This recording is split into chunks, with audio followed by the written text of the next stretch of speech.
praises to our God. Let us rise and sing praises to our God, for His mercies endureth forever. Oh, really, worry. Oh, really, worry. Oh, really, worry.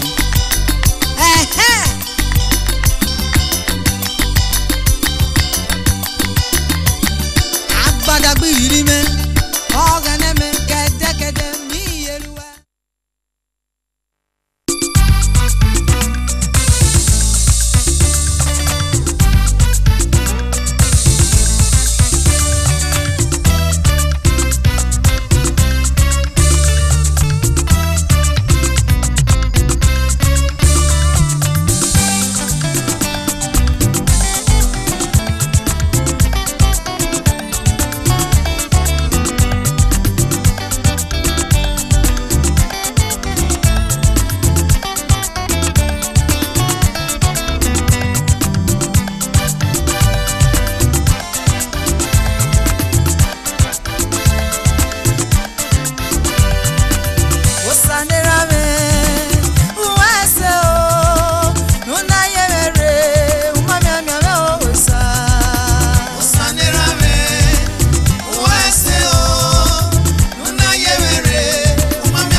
Osa no go dua, eri mi ami no ge.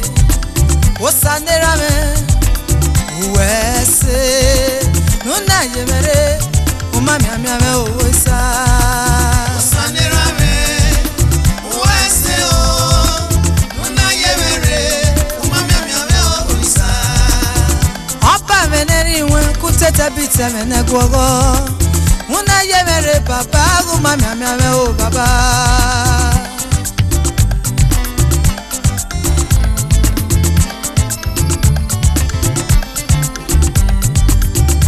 Matae, bena matae ji baba, umami ami ame eguna yemero baba. Opa meneri wen, idigwe meye, mome meriere baba, rambo mi kome baba. Osanera me, uwese o, una yemere, umami ami ame oisa. Osanera me, uwese. Nuna yemere, egu mami ame osa me. Osa nera me, uwese o. Nuna yemere, umami ami ame oisa.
Piano, Osa nepreku, senior come on me ase.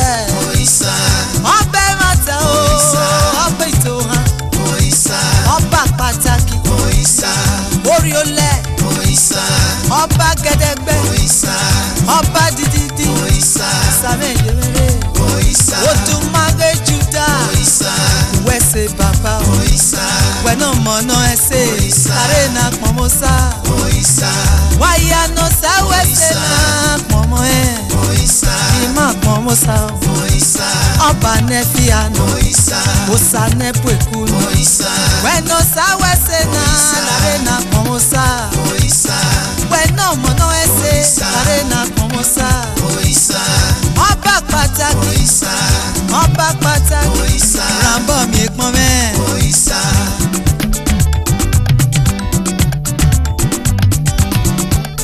Oise Oise Oise Iwo kamale Oise Iwo kamale Oise Ane me kwa me osano Oise Oba yemia Oise Nota yemere Oise Isi rega me Oise Ori kwa me Oise Ori pa mele Oise Ori golu me nosa Oise Ori omo me bie Oise Ori pa me wobo Oise Ege sabo we mele Oise Ma faina yo Oise Iwo kamale faina yo Oise Oise me pe Oise Ami ori anoti abole Oise Oi riva kon Oise Oneli mi vade Oise Ba faina yo Oise Iwo kamale faina yo Oise Oise Oise Oise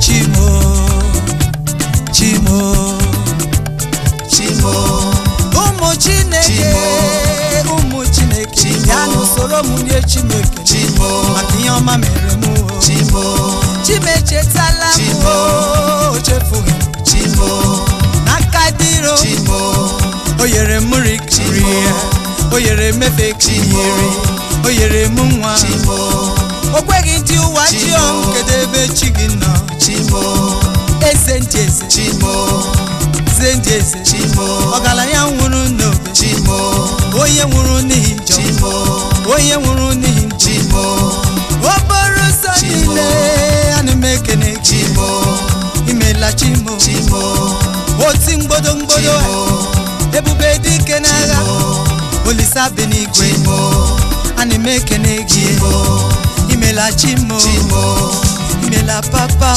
mo imela Chimo ana m ekene gị papa Chimo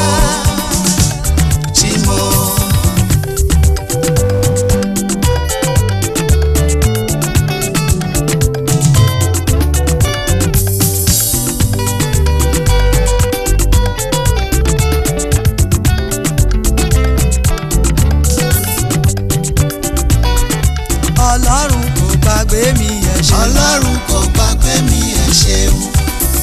Ara mi o. Ọlọ́run kò gbàgbé mi ẹ ṣeun. Ara mi o. Ọlọ́run kò gbàgbé mi ẹ ṣeun. Ọlọ́run tí rántí mi. Ọlọ́run kò gbàgbé mi ẹ ṣeun. Ó kì yóò gbàgbé mi o. Ọlọ́run kò gbàgbé mi ẹ ṣeun. Níwájú ọ̀tá mi o. Ọlọ́run kò gbàgbé mi ẹ ṣeun. Ó fún mi ló jẹ o. Ọlọ́run kò gbàgbé mi ẹ ṣeun. Ó fún mi ní ọmọ o. Ọlọ́run kò gbàgbé mi ẹ ṣeun. Ó fún mi láṣọ wọ̀. Ọlọ́run kò gbàgbé mi ẹ ṣeun. Kó jẹ́ kí ayé béèrè pé. Ọlọ́run kò gbàgbé mi ẹ ṣeun. Ọlọ́run mi dá. Ọlọ́run kò gbàgbé mi ẹ ṣeun. Ó ṣe mí lógo. Ọlọ́run kò gbàgbé mi ẹ ṣeun.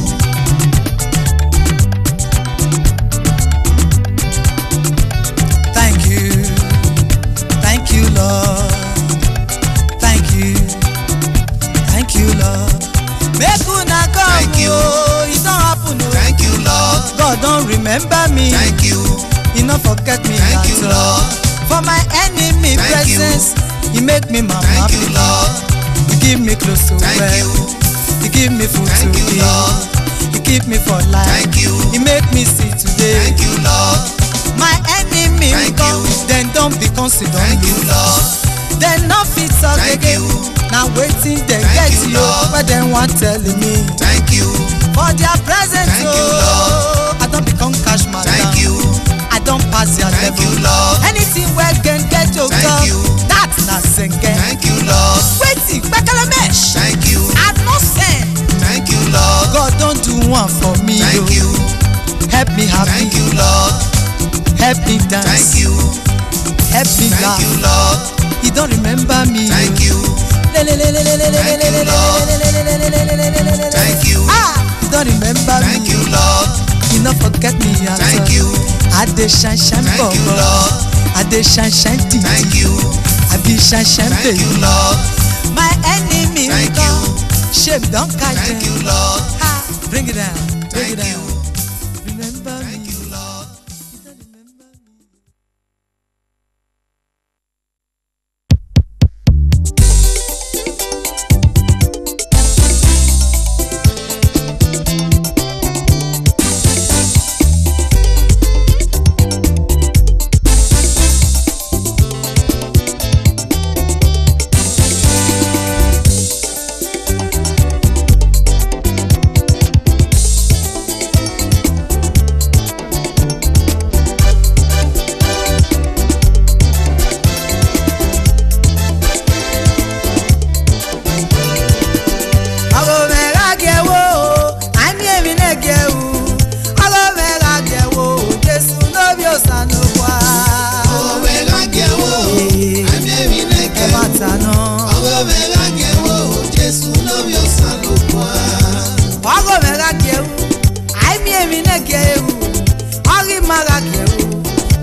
wèrè o.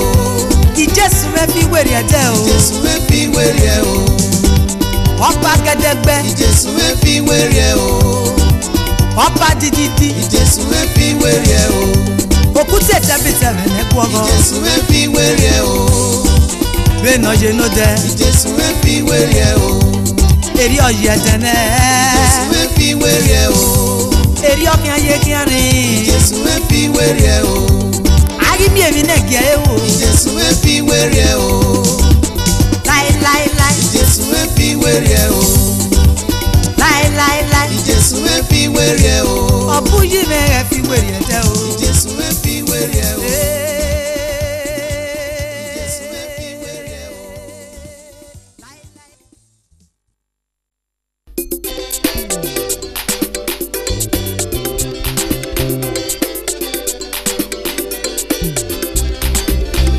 Osa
Akhabue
aswile jiro oganemeyo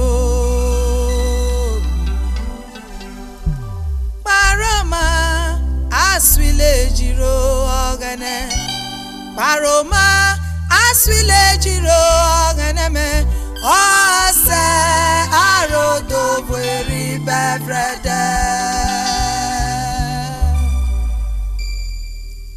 Wakpagbe ni mari ekmome no sama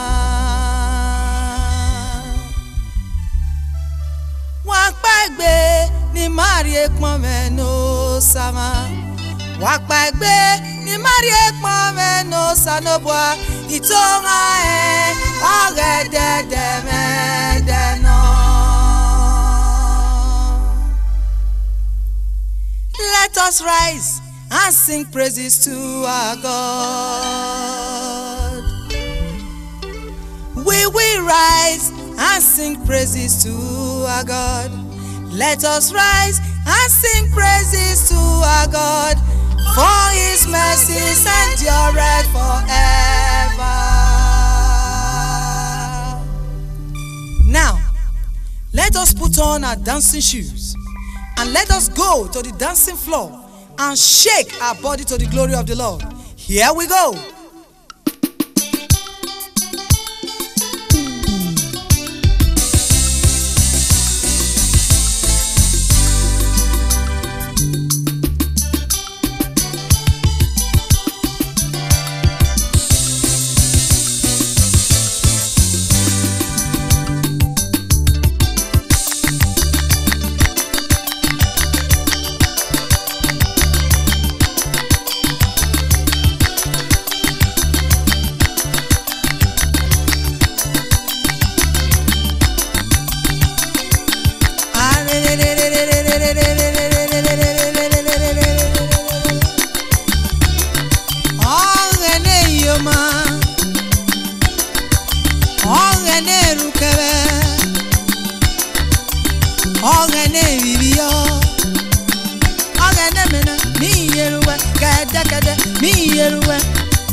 For his mercies endureth forever.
rere ya kpovu foma ogene mesewe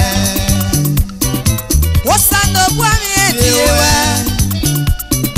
Osano bwami etiewe Lare dori miefa kiveso Osano bwami etiewe Oyene mema na mpongi Oyene mema na mpongi Osingibia gibia were oyiye na ndu Oyene mema na mpongi Oyene mema na mpongi Ezene yendu na mpongi Osingibia gibia were oyiye na ndu Oyene mema na mpongi Abo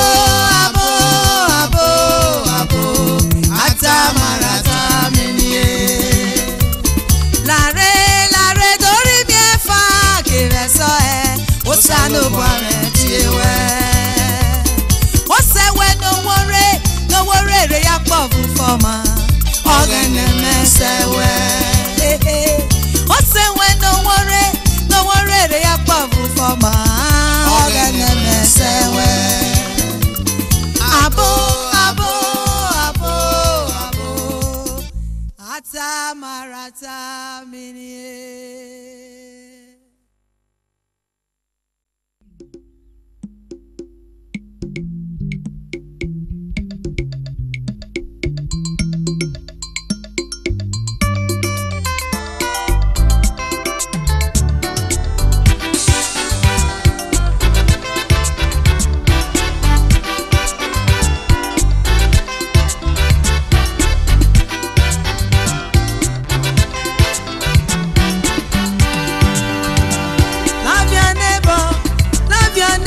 as you love yourself. Love your neighbor as you love yourself.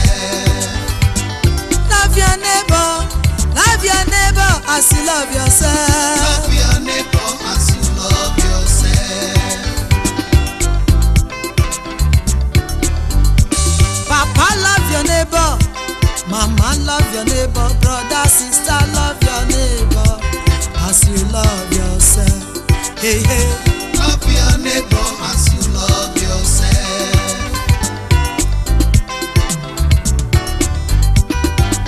You never read down for the book of Exodus, chapter 20, verse 16 and 17. God tell us for there how we go take love our neighbor. He say, if you love your neighbor, you not go take him wife. If you love your neighbor, you not go lie against her. If you love your neighbor, you not go take him land. You not go take him money. Make you turn up to your own. Brother, love your neighbor as you love yourself.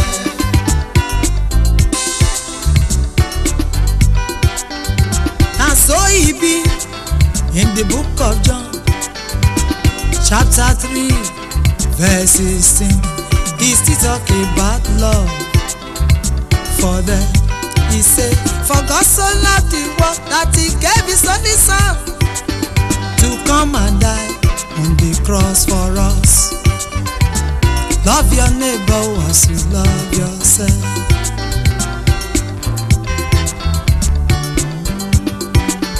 Some people they where you be Christian, not then they first reach church, not then they last come out. Not then they sing pass, not then they dance pass. You go they hear them they sing love song to God. Then go say, I love you, Papa. I love you. Jesus, I love you, my best friend. I love you. Holy Ghost, I love you, my lover. I love you. But for him has uncle, brother. For him office uncle, sister. For market uncle, sister. Even for the church, Papa, my brother. Love your neighbor as you love yourself. Love your neighbor as you love yourself. Love your neighbor as you love yourself.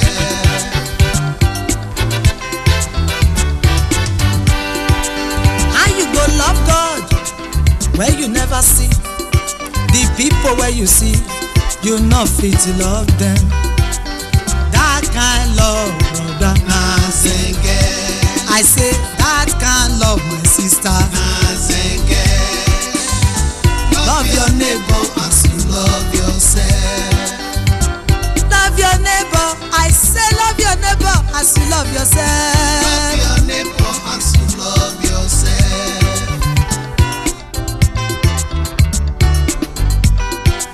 If your neighbor hungry, brother, oh, Give and joy. if in throat to dry, uncle, Give and water. if your neighbor naked, uncle, Proper and clothes. if landlord driver, uncle, Give and house. nobody we go wash in neighbor back. I say nobody we go wash in neighbor back. When him hand he no go clean, oh brother, oh, he no dey. Love your neighbor as you love yourself. Love your neighbor as you love yourself. Love your neighbor as you love yourself. Hey hey hey hey hey hey hey hey hey hey. Love your neighbor as you love yourself.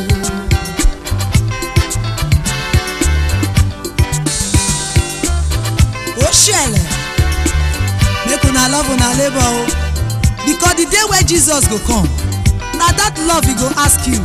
According to the word of God, love covereth multitude of sin. Oh brother, sister, mama, papa, I beg, make we love our neighbor as we love ourselves. Jesus dey come, oh, I talk am before. If na the day he go come, if na in the night, we no know. So make we follow him word, gentle by gentle. Oh, oh, oh, samba. If you give your neighbor chop, No go hungry lie. if you give am water, No go test lie. if you give am dress,